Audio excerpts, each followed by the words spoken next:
பீகாரில் மாறும் அரசியல் களம், பிஜேபிக்கும் நிதிஷ்குமாருக்கும் மோதல். என்டிஏவில் இருந்து விலகுவாரா நிதிஷ்குமார்? இதில் ராகுல் காந்தி வைக்கும் ட்விஸ்ட் என்ன? இது சார்ந்த முழு விவரத்தை இந்த காணொலியில பார்க்கலாம். மறக்காம வீடியோவை ஃபுல்லா பாருங்க.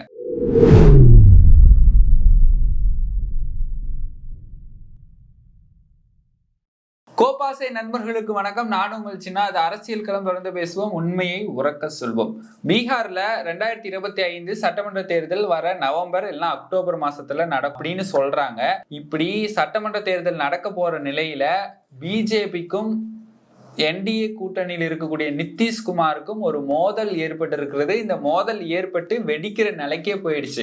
அப்படிங்கிறத என்ன எப்பேற்பட்ட மோதல் ஏற்பட்டு இருக்கிறது, ஏன் நிதிஷ்குமாருக்கும் பிஜேபி அரசாங்கத்துக்கும் இப்பேற்பட்ட மோதல் ஏற்பட்டு இருக்கிறது, அதை நான் தொடர்ந்து இந்த வீடியோல நான் பேச போறேன். அந்த ஏன் மோதல் ஏற்பட்டுச்சு அப்படிங்கிறத நம்ம பின்னாடி பார்க்கலாம். அதுக்கு முன்னாடி நிதிஷ்குமார் கூட்டணி பச்சோந்தி மாதிரி கூட்டணி மாறிட்டே இருக்கிறாருன்னு உங்களுக்கே தெரியும். ஃபர்ஸ்ட் 2022 இருந்து 2023 வரைக்கும் காங்கிரஸ் கூட்டணியில் இருந்தாரு. 2024 மேல என்டிஏவில் இணைஞ்சாரு. என்டிஏ அப்படிங்கிறது பிஜேபியோடைய ஒரு கூட்டணி. பிஜேபி, நிதிஷ்குமாரோடைய ஜேடியு, ஏடிஎம்கே இதெல்லாம் இருக்கக்கூடிய ஒரு கூட்டணி கட்சிகள். இதுல கூட்டணிக்குள்ள இருந்து கொண்டே பிஜேபிக்கும் நம்முடைய நிதிஷ்குமாருக்கும் ஒரு மோதல் ஏற்பட்டு இருக்கிறது. ஏன் இந்த மோதல் ஏற்பட்டது, ஏன் நிதிஷ்குமார் தொடர்ந்து கூட்டணி மாறிக்கிட்டே இருக்கிறாரு அப்படிங்கிறத நம்ம தொடர்ந்து பேசுவோம். அதுக்கு முன்னாடி இந்த நிதிஷ்குமார் இப்படி கூட்டணி மாறினதுனால பல எதிர்கட்சி தலைவர்களும் விமர்சனம் செஞ்சிருக்காங்க. அப்படி என்னென்ன விமர்சனம் செஞ்சிருக்காங்கன்னு பார்க்கலாம். காங்கிரஸ் தலைவர் மல்லிகார்ஜுன கார்கே நிதிஷ்குமார் இப்படி கூட்டணி தொடர்ந்து மாறிட்டே இருக்கிறதுனால ஏன் இப்படி மாறுறாரு அப்படிங்கிறதுக்கான ஒரு விளக்கத்தை கொடுத்துருக்கிறாரு. ஏன்னா அதிகாரத்துக்கு தான் அவர் ஆசைப்படுறாரு, அதனாலதான் இப்படி தொடர்ந்து மாறிட்டே இருக்கிறாருன்னு காங்கிரஸ் கட்சி தலைவர் மல்லிகார்ஜுன கார்கே நிதிஷ்குமார் இப்படி விமர்சனம் பண்ணியிருந்தாரு. இது மட்டுமா, இப்ப 2025 வக்ஃப் வாரிய சட்ட திருத்த மசோதா நடந்துச்சு இல்லையா, அதுக்கு ஆதரவா நிதிஷ்குமார் பேசுனதுனால ஜேடியு கட்சியில இருந்த 5 உறுப்பினர்கள் ராஜினாமா செஞ்சிருக்கிறாங்க. அவங்க கட்சியில் இருக்கிறவங்களே ராஜினாமா செஞ்சுட்டாங்க. அது மட்டும் இல்லாம இந்த இஸ்லாமியர்களுடைய நிகழ்வுக்கெல்லாம் நிதிஷ்குமாரை புறக்கணிச்சுட்டாங்க. இப்படி இந்த சர்ச்சை மட்டும் இல்லாம அடுத்து முன்னாள் தேர்தல் ஆணைய ஆலோசகரான பிரசாந்த் கிஷோர் நிதிஷ்குமாரை இன்னொரு விமர்சனம் பண்ணி இருக்கிறாரு. என்னன்னா, இப்படி தொடர்ந்து கூட்டணி மாறிட்டே இருக்கக்கூடிய நிதிஷ்குமார் அவர்கள் முதல்வர் பதவியில் இருக்கிறதே சீரா இல்ல, முதல்வர் பதவியே அவருக்கு சரியானது இல்ல அப்படிங்கிறதையும் சொல்லியிருக்கிறாரு. இப்படி தொடர்ந்து பல சர்ச்சைகள்ல ஈடுபட்ட நிதிஷ்குமாருக்கு மறுபடியும் பிஜேபி அரசாங்கம் இப்ப 2025 நடக்க போற சட்டமன்ற தேர்தல்ல முதல்வர் வேட்பாளரா இவரை தான் நிறுத்தணும் அப்படின்னு சொல்லி அதிகாரப்பூர்வமா அறிவிச்சிட்டு இருந்தாங்க. அப்படி அறிவித்ததுனால பாஜகவுடைய உள்ளூர் தலைவர்கள் நிதிஷ்குமாரை விமர்சனம் பண்ணி இருக்கிறாங்க. என்னன்னா, இவர் ஆள் மாறக்கூடியவர், பொழுதுனிக்கும் ஒவ்வொரு இடத்துல இருந்து இன்னொரு இடத்துக்கு மாறிட்டே இருக்குவாரு, இவரை நம்மளால நம்ப முடியாது அப்படின்னு விமர்சனம் வெளிப்படைய செஞ்சதுனாலதான் பிஜேபிக்கும் என்டிஏ கூட்டணியில் இணைந்திருக்கிற நிதிஷ்குமாருக்கும் ஒரு பெரிய மோதல் வெடிச்சிருக்குதுன்னு சொல்லலாம்.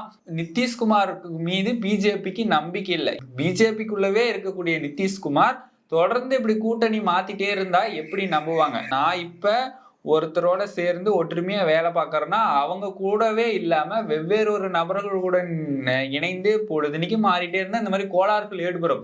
அப்படி கோளாறை ஏற்படுத்தி இருக்கிறார் நிதிஷ்குமார். பிஜேபி நிதிஷ்குமார் மீது வைத்திருந்த நம்பிக்கையை இழந்திருக்கிறார்கள். அதனாலதான் 2 பேத்துக்கு இப்படி மோதல் வெடிச்சிருக்குது. இப்படி மோதல் வெடிக்கிற நிலைமையில சட்டமன்ற தேர்தல் நவம்பர் இல்ல அக்டோபர் மாசத்துல வரும்போது பிஜேபிக்குள்ளேயே இந்த மாதிரியான பிரச்சனைகள் நடந்துட்டு இருந்தா எப்படி என்டிஏ கூட்டணி மறுபடியும் பீகார்ல வெல்லும் அப்படிங்கிறதே கேள்விக்குறியாகத்தான் இருக்கிறது. மறுபடியும் நிதிஷ்குமார் முதல்வரா ஆகுவாரா, பிஜேபி அரசாங்கம் பீகாரை ஆளுமா அப்படிங்கிறதே கேள்வியாகத்தான் இருக்கிறது. இதனை தொடர்ந்து ராகுல் காந்தி இதற்கு ட்விஸ்ட் வைத்திருக்கிறார். ராகுல் காந்தி இப்ப முன்னாடி பீகாருக்கு சென்றிருக்கிறார். இந்த அம்பேத்கர் விடுதிக்கு சென்றிருக்க பொழுது பீகார் அரசாங்கமே அவரை எதிர்த்தது. இருந்தாலும் ராகுல் காந்தி அம்பேத்கர் விடுதிக்கு சென்று தாழ்த்தப்பட்ட ஒடுக்கப்பட்ட சமுதாய மாணவர்களுக்கு மத்தியில முன்னாடி நின்று உரையாடி இருக்கிறார். இந்த மாதிரியான விஷயங்கள்ல ராகுல் காந்தி தொடர்ந்து ஈடுபட்டு வரார். பிஜேபிக்குள்ளேயே இருக்கக்கூடிய நிதிஷ்குமாருக்கும் பிஜேபிக்கும் இந்த மாதிரி தொடர்ந்து வேறுபாடு ஏற்பட்டதுனால வரக்கூடிய 2025 சட்டமன்ற தேர்தல்ல நிச்சயமா இவங்களுக்கு ஏதோ ஒரு கோளாறு ஏற்படும். நிதிஷ்குமார் தொடர்ந்து பிஜேபி அரசாங்கத்துக்குள்ளேயே இருந்துட்டு இந்த மாதிரியான பிரச்சனைகளையும் கோளாறுகளையும் எழுப்பி கொண்டு இருக்கிறார். 2025 இப்ப வரக்கூடிய சட்டமன்ற தேர்தல்ல மறுபடியும் என்டிஏ கூட்டணி எங்க ஆட்சி அமைக்குமா, மறுபடியும் நிதிஷ்குமார் முதல்வர் ஆவாரா அப்படிங்கிறதே கேள்விக்குறியாகத்தான் இருக்கிறது. என்டிஏ கூட்டணி, அதாவது என்டிஏ கூட்டணி பிஜேபியோட அரசாங்க சார்பில் அங்க வாக்கெடுப்பு பார்த்தோம்னா 125 இடங்களை பிடிச்சிருக்காங்க. மகாத்பந்தன்னா ஒண்ணும் இல்ல, இந்திய கூட்டணி தான். இந்திய கூட்டணியை பீகார்ல மகாத்பந்தன் சொல்றோம். கிட்டத்தட்ட 110 இடங்களை பிடிச்சிருக்காங்க. வெறுமனே 10 இடங்கள் தான் வித்தியாசம். அப்பவே 2020லயே வெறுமனே 10 இடங்கள் தான் வித்தியாசம். இப்ப பிஜேபி அரசாங்கத்திற்கும் என்டிஏ கூட்டணியில் இருக்கக்கூடிய நிதிஷ்குமாருக்கும் தொடர்ந்து பல வாக்குவாதங்களும் பிரச்சனையும் போயிட்டு இருக்கிறதுனால 2025 அடுத்த அக்டோபர் நவம்பர்ல வரக்கூடிய சட்டமன்ற தேர்தல்ல நிச்சயமா இந்திய கூட்டணி தான் இடம் பிடிக்க வாய்ப்பு இருக்குது அப்படின்னு ஒரு சிலரால பேசப்பட்டுட்டு வராங்க.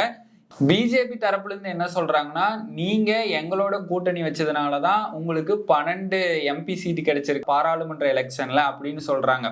ஆக பிஜேபி ஒரு பக்கம் நிதிஷ்குமார் மேல குறை சாட்டுறதும், நிதிஷ்குமார் ஒரு பக்கம் பிஜேபி மேல குறை சாட்டுவதுமாக தான் பிரச்சனை இப்படி தொடர்ந்து கொண்டே போய்கிட்டு இருக்கிறது.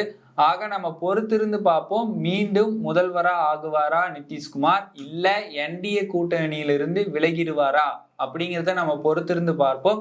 இதற்கிடையில தான் ராகுல் காந்தி அவர்கள் பயங்கரமான சம்பவத்தை செஞ்சிட்டு இருக்கிறாரு. அது எலெக்ஷன் ரிசல்ட் அப்போ உங்களுக்கே தெரிய வரும். நிச்சயமா ராகுல் காந்தி அவர்கள் பீகார்ல ஆட்சி அமைப்பார் அப்படிங்கிறதுல எந்த ஐயமும் இல்லைன்னு ஒரு சிலரால் பேசப்படுகிறது.